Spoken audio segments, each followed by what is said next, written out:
everyone, going over something a little new today. I found these. It's not really drawing based, but it's model based, and I always used to do models. Geez, I did a Gundam model probably about 20 years ago. The thing was, I was always good at building them, not so good at painting them. So I really should find someone that's good at painting and then just have them or start practicing more. But these were at Barnes and Noble. They were about $8 a piece. They're going to be about 4 inches tall. They're Gundam models. I thought they were kind of neat. Haven't done one in a while, and I'm not sure if it's snapped together or glue. As you can see, most of the writing is in Japanese. It's a 4-figure set. It looks like.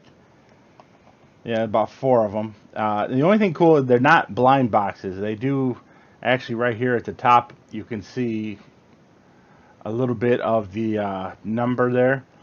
That lets you know which one you have, because that's what I was worried about, that I might get doubles or something. I found that number, so that's kind of cool. So I'm going to take a look at one of these right now, and let's see if they're snapped together or not. Top's glued together, I'll tell you that much. Now, I used to do a lot more models, but my wife is not a big fan of the smell of the paints and the glue and all that stuff. And we live in Michigan, and it's February, so I can't really paint outside. And our basement's a mess. It's a whole other story. Oh, that's kind of neat. That doesn't look like you need glue, actually. Well, maybe a couple parts need gluing. It looks like kind of already have the colors they need. Don't look like you'll have to do too much painting either, so that's kind of nice. Pretty neat. So there's that one. Let's take a look at the other one here. I bought 3 separate ones, different looks. Some Gundams kind of tend to look alike to me after a while. I know Gundam and Dragon Ball Z are very, very popular. No directions? Really? Oh, look at that. The directions, I don't know if you can see that, are inside the box. So I got to tear the box apart to get the directions. One way for them to save on printing out a separate piece of paper, I guess. So that's kind of, I've never seen that before. The directions are right inside the box, so that's pretty neat.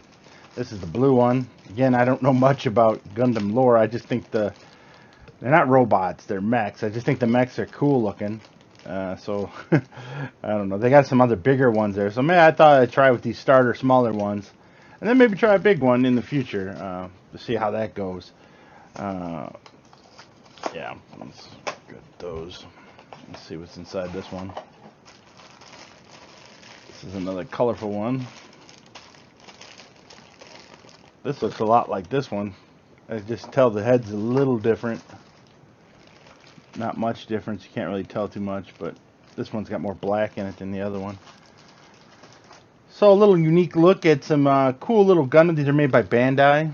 Available at Barnes & Noble. I didn't get the gray one. They didn't have the gray one, but they had the other 3. $8 a piece. Seems like it'd be a fun afternoon of putting them together. Maybe put some black wash on them, make them look a little weathered. That'd be kind of cool. Try that out. See if I've gotten any better after 20 years. So when I put them together, I will continue the video and show you my end result. Let's see if it's any better than they were 20 years ago. Alright, now I have the models built, and you can see here's one here. I mean, they're pretty articulate, actually. For some reason, this arm they made stiff. It came as one piece, but this one's bendable. But they could turn at the waist. Quite neat, actually, some of these. Like I said, any Gundam fan out there, a lot of parts you can move. They're very articulate. They can bend. The legs and arms bend. Pretty cool looking. I gotta admit, I've never watched a Gundam show or read a Gundam comic, but I do like how the robots look. And I had to say, for $8, came out pretty good, pretty nice. Probably could. I mean, as you can see, the colors and stuff are pre-painted, so that's kind of nice. I mean, you could probably use some black wash or kind of weather them a little bit. That'd be kind of cool. This one came with stickers, a lot of stickers on here that I had to put on, so that was pretty cool. A couple things when putting these together. I don't know how many guys have put models together or whatever, but usually in like American models, each part has a number on it, so it makes it easier to identify the part. Where with these, just the whole bracket has one number and that's it.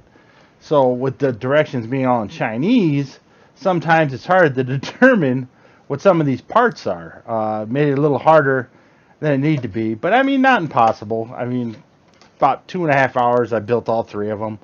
A couple, the this Gundam here was the biggest pain though. Uh, the hands, they weren't molded right and they wouldn't fit in the slots. So I ended up having to glue them actually physically in. Now the one thing, these are snapped together. They're designed to be snapped together, so you don't really need to glue. But I suggest you have some glue just in case. And the other part, there's ball joints that go into the feet. For this particular one, oh my God, it was so hard to get them in there. It wouldn't go in. But the rest were fine. They all went in fine. I imagine, $8. What do you want? But if you're going to buy these kits, the things I suggest you should have when you make them, X-Acto knife, of course, to cut them off to pieces, shave some pieces. Maybe some tweezers if you got big hands like me and these little parts. And I suggest some glue, testers or regular cement glue, just to be safe in case you get some finicky parts that don't want to stick together like they should. Some glue on hand might help you. But all in all, for $8 at Barnes & Noble, I think it was a good deal. A lot of fun, nice afternoon of building these. I said you could probably take it a little further and paint them a little bit, but I don't know if I'm going to.